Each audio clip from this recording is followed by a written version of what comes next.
Hello, welcome to IDHub. In this video, I'll show you how to create a new certification, how to run that certification, and how to certify or revoke access to a user. To begin, let's log in with our organization name, and then I'm logging in as Jerome, who is an access manager. Only access managers and system administrators have permissions to create a new certification. From the dashboard, we'll go ahead and click on Review Certifications, which will bring us to the page where we can view all of our active, drafted, and archived certifications. A certification is the process of reviewing and auditing access to users or resources to either certify or revoke user access accordingly. Certifications can be based off a user access or resource assignment. If we wanted to create a user access certification, then we would look at a particular user or a group of users and run a certification for access against a specific resource or a number of resources. And on the flip side, if we wanted to create a resource assignment certification, then we'd look at a specific resource or a group of resources and certify who has access to that particular resource or group of resources.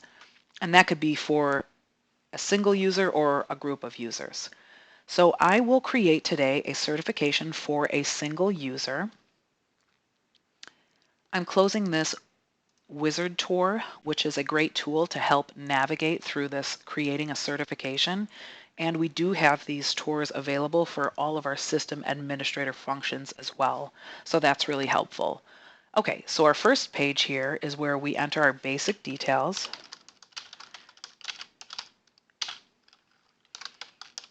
And we're going to run a new or create a new certification called Access Review for David.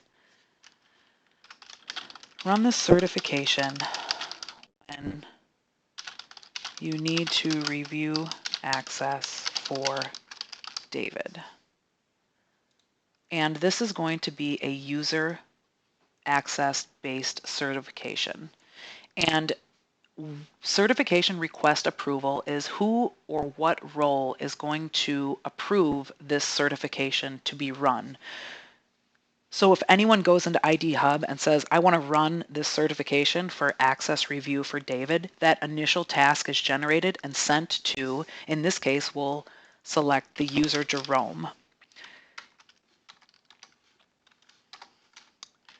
I could select a role like marketing manager or let's say sales lead, but in this case, I'll select this user. And this will be for the certification workflow.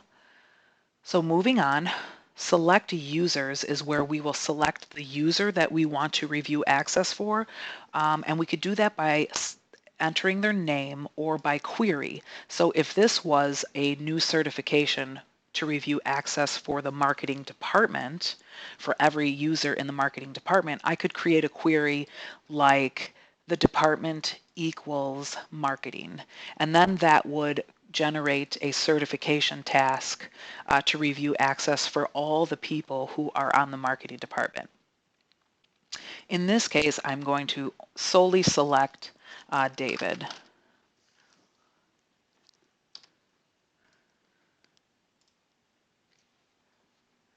Moving on, this is where we select our resources. Now, I could manually add any number of individual applications, entitlements, or roles, and then we'd be looking at only those particular resources that David might have access to. In this case, I want to look at all of our active resources within IDHub right now.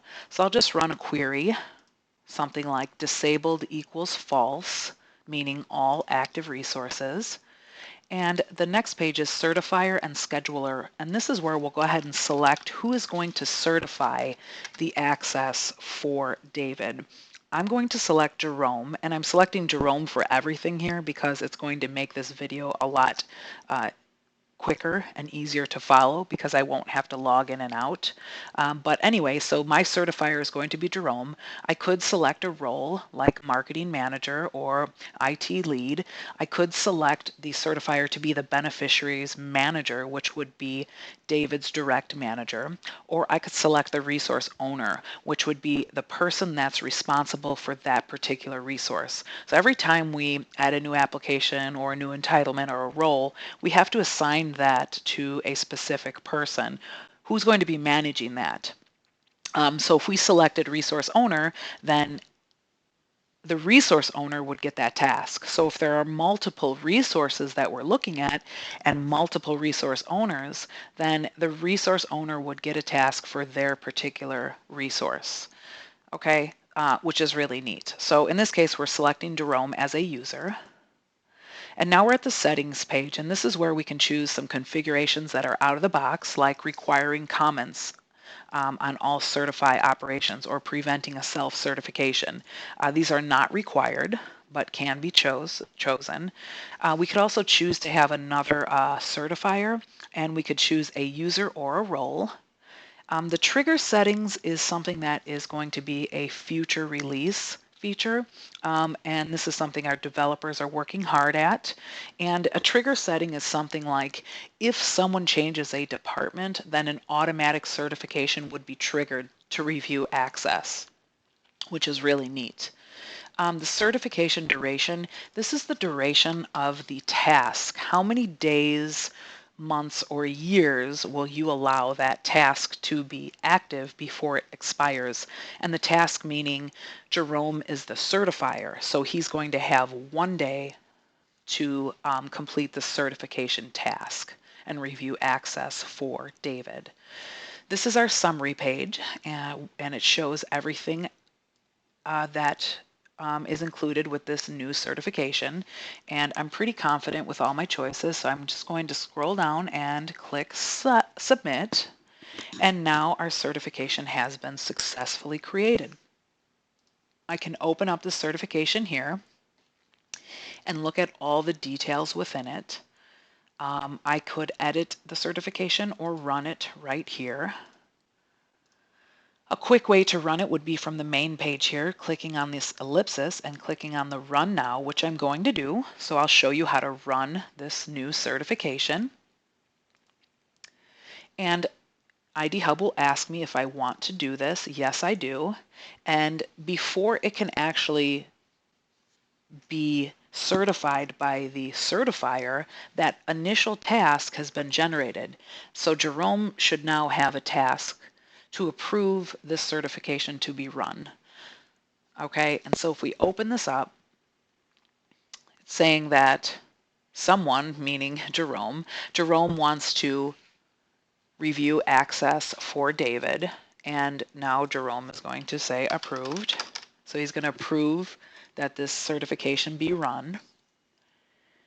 Again, if I had assigned this to someone else, I would have had to log out and log back in. So for the sake of keeping the video shorter, I decided to choose Jerome. So a second task now should be generated for Jerome, which would be to actually certify access. And so I'll just click off of that tasks page and then click back in, and that should have refreshed the new task, and it has. So here is our task to certify access for David. And as you can see, that expiration date is right here. There's 1 day left to process the certification. I'll go ahead and open it up, and we can see here all of the resources that David has access to. I'm going to certify access for Zoom.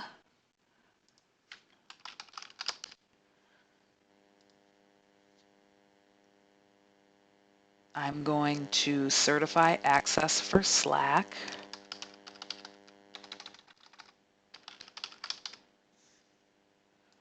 And I'm going to revoke access to G Suite, okay, because I want to show you what it looks like to revoke and what that deprovisioning looks like. So we're going to revoke. Once I click on the last command, IDHub will ask if I want to complete. And yes, I do want to complete the certification. So in a couple seconds here, the certification will have been completed. And that's it. That's how easy it is to certify. So what happens now, our tasks are starting to generate for the deprovisioning of that resource that I revoked. And so I'll start by logging into David's account, and we can see that there's a request on his end that was generated, and that request is not because he requested G Suite, but because it's being taken away from him. So everything has a workflow, and so the workflow that has been assigned to that application onboarding or resource onboarding is what the deprovisioning is going to look like. So the provisioning is the same as the deprovisioning as far as the approvals go. If we open up this request, we can see that right now it's waiting for manager approval. It's been assigned to Mark, who is David's direct manager. So Mark is going to have to approve the deprovisioning of this resource here. So let's go ahead and log out of David's account and log into Mark's account. And we'll go ahead and approve the task to revoke access for G Suite to David. And so from his dashboard, he'll go ahead to his tasks page where he can see this task and see that this is to revoke access to David. And so he's going to approve this.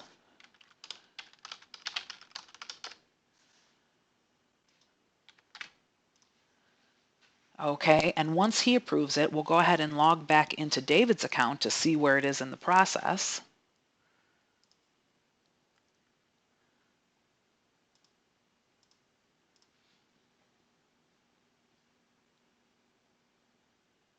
So we'll first navigate to his My Profile page, and we can look to see what that resource looks like from his profile page. It's still showing provisioned, so if we go to requests, we can see the status is currently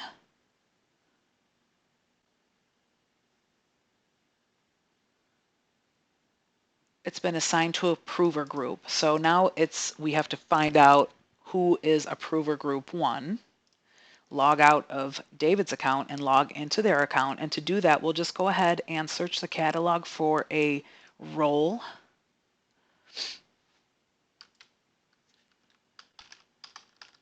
And we'll search for approver group 1. We'll open that role up and view the members. Okay, and we can see that Kevin and Melinda are members.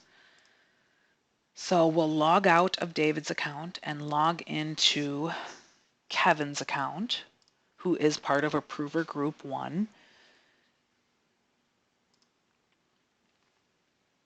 And once we do that, I believe the next step is manual fulfillment, which is the actual deprovisioning of that resource.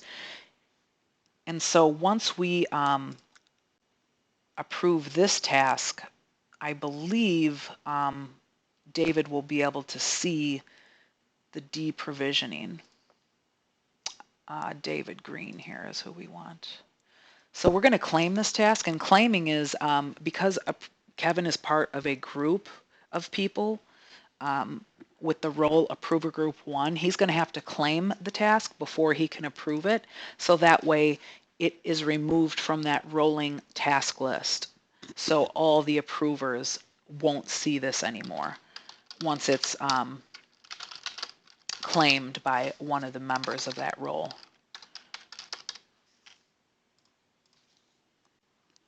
Okay, so Kevin approved to revoke this resource. Okay, and now that that's done, we'll log back into David's account, and I believe we should see the deprovisioning has begun, which would mean he no longer has access to G Suite. And we'll go ahead and look at his profile now, and we could see that it's deprovisioning here. If we look at his requests, I bet the next step here is a manual fulfillment. Yes, manual fulfiller group. Let's go ahead and search that group to determine who is part of it. Our members. Let's go ahead and log in as Frank then.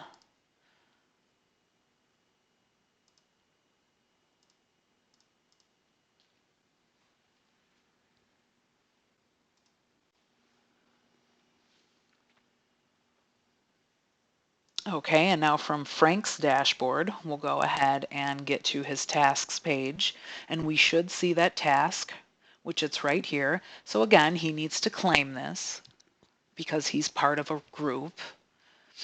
And once it's claimed, the other group members will not see this on their tasks page anymore. And so we're going to say revoking access. And now we should be able to see that G Suite is completely revoked and David no longer has access to that resource. Okay, and so let's look at his profile one last time. And we can see here that his access to G Suite has been revoked. So in order for him to obtain access, he'd have to go through the request process, which we do have videos on about the life cycle of the request process. That's all. That's the end of this video. Thank you so much for watching, and I encourage you to check out some of our other IDHub videos. I hope you have a wonderful day. Thank you so much.